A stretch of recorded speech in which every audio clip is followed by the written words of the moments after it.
29వ వర్ధంతి సందర్భంగా 1996లో చనిపోయిన ఇవాళ చిరస్మరణీయులు అంటే యుగ పురుషుడిగా మన దేశం సినిమాతో సినిమా జీవితం మొదలుపెట్టి నా దేశం సినిమాతో సినిమాలు ఆపేసి తెలుగు ప్రజల కోసం తెలుగుదేశం పార్టీ పెట్టి పేదవాడికి పట్టి అన్నం పెట్టి విప్లవాత్మకమైన మార్పులు తీసుకొచ్చి సంస్కారం తీసుకొచ్చిన మహానాయకుడు ఎన్టీ రామారావు.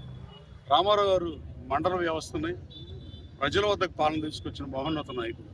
గతంలో జిల్లా హెడ్ క్వార్టర్కి వెళ్ళి పనిచేసుకోవాల్సిన పరిస్థితులు, పటేల్ పట్వారీ వ్యవస్థను రద్దు చేయడం కానీ, అంటే ఆయన చేసిన విధానాలు, ఆయన చేసిన సంస్కరణలు the greatest reformist in India NTR అంటాం ఏమాత్రం సందేహం లేదు. అంబేద్కర్ గారు 1952లో న్యాయశాఖ బిల్లు బిగిపోయినప్పుడు ఆస్తిలో సమానం కల్పిద్దాం, ఆడపిల్లలకు కూడా ఇద్దామని ఆలోచన చేసిన అంబేద్కర్ గారు చేయలేకపోయినా దాన్ని 35 సంవత్సరాల తర్వాత, దాదాపు 33-34 సంవత్సరాలు 1985లో చట్టం చేసి 85 తర్వాత పెళ్ళైన స్త్రీలకి ఆడపడుచులకు ఆస్తిలో సమానం ఇచ్చిన ఘనత ఎన్టీఆర్కే దొరుకుతుంది. మాజీ ముఖ్యమంత్రి జగన్మోహన్ రెడ్డి గారు ఎన్టీ రామారావు పేరు జిల్లా పెట్టారని, అంబేద్కర్ గారు 125 ఎకరాలు నిజావాడలో పెట్టారని చెప్పుకున్నంత మాత్రాన అంబేద్కర్ గారి ఆశయాలు కానీ, ఎన్టీ రామారావు కానీ ఆశయాలు కానీ సాధించినట్టు కాదని మాజీ ముఖ్యమంత్రి గారికి తెలియజేస్తూ, రామారావు గారి పేరైతే అర్హత ఉందని కూడా నేను భావించట్లా. ఎన్టీ రామారావు గారి పేరు మీద నిజంగా మీకు రామారావు గారి పేరు ఎత్తాలంటే ఎన్టీఆర్ అమలులోకి తెచ్చిన ఆడపిల్లలకి సమాన ఆస్తిలో చట్టాన్ని మీరు అమలు చేసి, మీరేం చట్టానికి అతీతులు కాదు. ముఖ్యమంత్రి గారైనా, మాజీ ముఖ్యమంత్రి అయినా, గవర్నర్ గారైనా, ఎవరైనా సిటిజన్ అయినా, ఎవరైనా లా బౌండెడ్ సిటిజన్స్ గానే ఉండాల్సిన పరిస్థితి. చట్టాలందరికీ ఒకటే. మీరు తక్షణం ఎన్టీ రామారావు గారు ప్రవేశపెట్టిన ఆస్తిలో సమాన హక్కుని మీ సోదరికి కల్పిస్తేనే మీరు ఎన్టీ రామారావు గారికి ఆయన పేరెత్తే ఇది ఉంటుందని నేను భావిస్తూ, అలాగే ఎన్టీ రామారావు గారు చరిత్రలో చిరస్థాయిలో నిలిచిపోవటానికి కారణం సినిమా నటుల్ని కొంతమందిని మనం మర్చిపోయిన పరిస్థితి.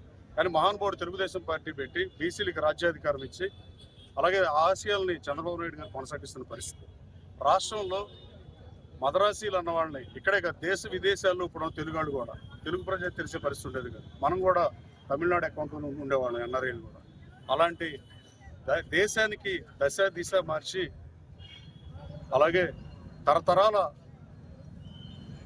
బానిసత్వాన్ని విముక్తి కల్పించిన నాయకుడు మహాత్మా గాంధీ అయితే, తెలుగు రాష్ట్రంలో అనేక సంస్కరణలు పెట్టి 4 కుటుంబాల రాచక్రేడిని ప్రజల ముందుకు తీసుకొచ్చి బడుగు బలహీన వర్గాలకు రాజ్యాధికారం కల్పించిన మాట 200% నిజం. అలాగే స్వర్గీయ ఎన్టీ రామారావు గారి విగ్రహాన్ని రాబోయే కాలంలో రేపు జయంతికి అయిపోతే జయంతికి కానీ, లేదా తర్వాత కానీ కాంస్య విగ్రహం ఏర్పాటు చేయదలుచుకున్నాం. నేను 2 లక్షల రూపాయలు ఇస్తా. తెలుగుదేశం పార్టీ నాయకులు, కలిసి వచ్చే నాయకులతో కలిసి ఎవరన్నా ఇస్తే తీసుకుని, లేదంటే మొత్తం నేనైనా భరించి, నేను అనుకుంటున్నా నేను భరించాల్సిన అవసరం లేదు, మా పార్టీ నాయకులు చాలా మంది ఇస్తారని నేను భావిస్తున్నా. అలాగే అంతకుముందు పెట్టిన విగ్రహాలను కానీ, విగ్రహాన్ని పెట్టిన వాళ్ళు కానీ, వాళ్ళు ఇచ్చే విరాళాలు తీసుకుని ఎన్టీ రామారావు గారికి కాంస్య విగ్రహం, కొంచెం ఎత్తైన విగ్రహాన్ని పెడదామని మీకు తెలియజేస్తుంది. ఎన్టీ రామారావు అమరావతి ఎలా అయితే మా తెలుగు తల్లికి మల్లెపూదండి పాటలోనే శంకరాబాడి సుందరాచార్య గారు రాసినప్పుడు రాష్ట్ర గీతం, దాంట్లోనే అమరావతి గురించి, అమరావతి ప్రాశస్యం అభివర్ణించడానికి అంతరసాధ్యమైంది. అలాంటి అమరావతి ఎలా అజరామరం అవుతుందో, స్వర్గీయ ఎన్టీ రామారావు కూడా ఆయన పేరు కూడా అజరామరం అవుతుంది. ఎప్పటికీ చరిత్రలో గుర్తుండే పేరు. మరణం లేని జనం ఎన్టీఆర్కి.